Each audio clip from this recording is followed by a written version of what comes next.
تبارك الذي نزل الفرقان على عبده ليكون للعالمين نذيرا. أعوذ بالله من الشيطان الرجيم. بسم الله الرحمن الرحيم.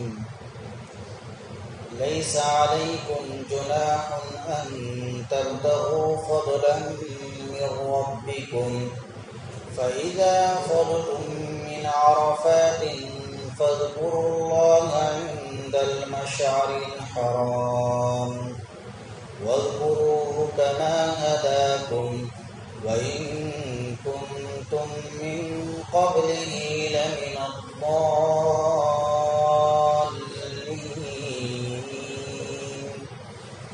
ثم أفيضوا من حيث أفاض الناس واستغفروا الله إن الله غفور رحيم.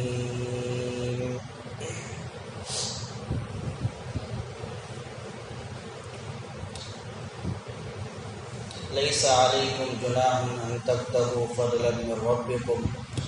تم پر کوئی گناہ نہیں اس میں کہ تم اپنے رب سے کچھ فضل کچھ روزی تلاش کر لو. فَإِذَا أَفَضْتُم مِّنْ عَرَفَاتٍ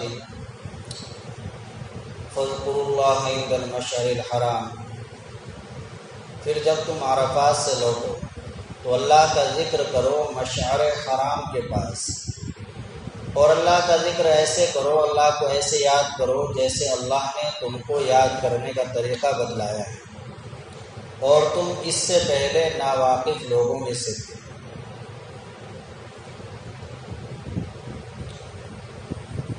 یہ حج کا بیان چل رہا ہے. لیس علیکم جناح ان تبتغوا فضلا من ربکم. اس آیت شریفہ میں ایک مسئلہ یہ بیان کیا گیا ہے کہ آدمی حج کے زمانے میں حج کے لیے گیا تو وہاں پر کچھ تجارت یا کچھ مزدوری کر سکتا ہے یا نہیں. ایک آدمی اپنے وطن سے حج کے لیے گیا ہے تو موسم حج میں مکہ مکرمہ کے اندر کوئی تجارت یا کوئی مزدوری کر سکتا ہے یا نہیں. اس آیت شریفہ میں اللہ پاک نے فرمایا کہ اگر تم کو تمہارے رب کی جانب سے کچھ فضل مل جائے، فضل سے مراد روزی، تو اس میں کوئی گناہ اور کوئی حرج نہیں. اس آیت شریفہ کا شان نزول یہ ہے، واقعہ یہ پیش آیا کہ زمانہ جاہلیت کے اندر عرب نے، قریش مکہ نے تمام عبادات کی شکلیں بگاڑ دی تھی اور طرح طرح کی بیہودہ رسمیں جاری کر دی تھی. تو ایسے ہی حج کے اندر بھی طرح طرح کی بیہودہ رسمیں انہوں نے جاری کر رکھی تھی. ایک بیہودہ رسم یہ تھی کہ حج کے زمانے میں بڑی بڑی نمائشیں، میلے اور بازار لگاتے تھے اور حج کے زمانے کو کمانے کا زمانہ بنا لیا تھا. عبادت کا جو اہم عبادت کا زمانہ ہے اور اہم عبادت کا وقت ہے اور اللہ کے ایک اہم فرض کی ادائیگی کا وقت ہے، اس زمانے کو انہوں نے کمانے کا ذریعہ بنا رکھا تھا اور کمانے کا وقت بنا لیا تھا. بڑی بڑی نمائشیں، میلے لگاتے تھے اور حج کی طرف جو ایک عاشقانہ عبادت ہے اس کی طرف توجہ نہ ہوتی تھی، بلکہ خالص خرید و فروخت کی طرف اور مال کمانے کی طرف توجہ رہتی تھی.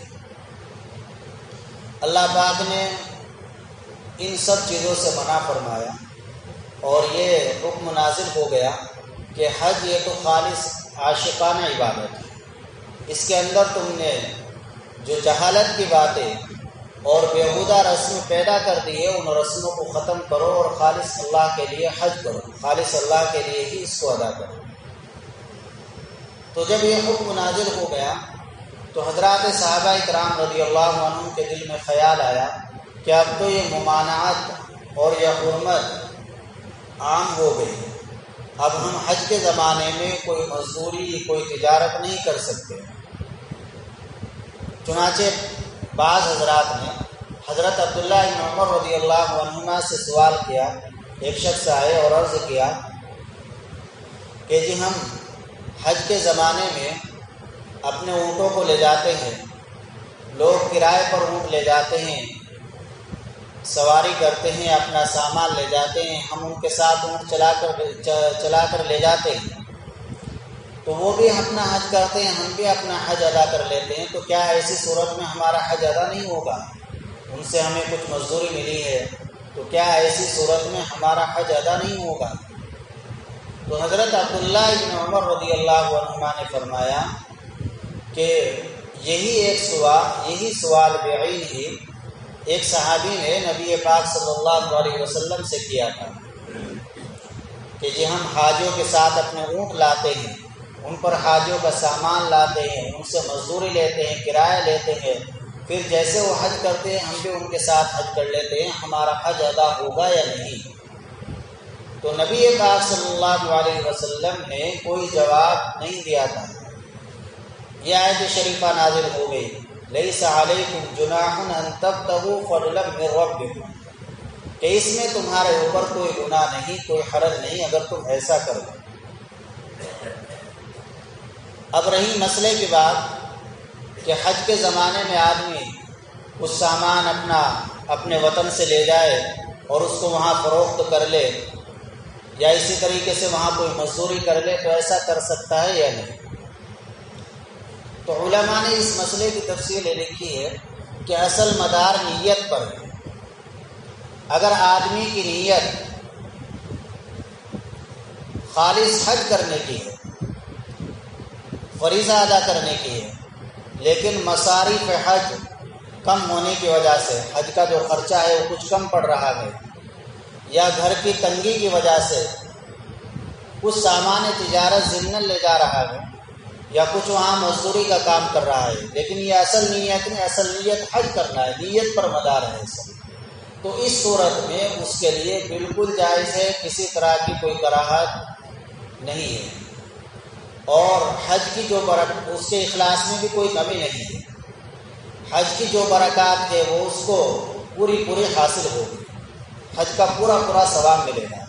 اگر اصل نیت حج کرنے کی تھی، بس ضمناً مجبوری کی وجہ سے، مصارف حج کے خرچ کم ہونے کی وجہ سے، یا گھر کی ضروریات کی وجہ سے کچھ تجارت کا سامان لے گیا، اس کو فروخت کر دیا، یا وہاں سے کوئی تجارت کا سامان لے آیا، یا اسی طریقے سے کوئی مزدوری کر لی، تو اس سے اخلاص میں کوئی فرق نہیں آئے گا، پورا ثواب ملے گا حج کا، اور حج کی جو برکات ہے وہ حاصل ہوگی.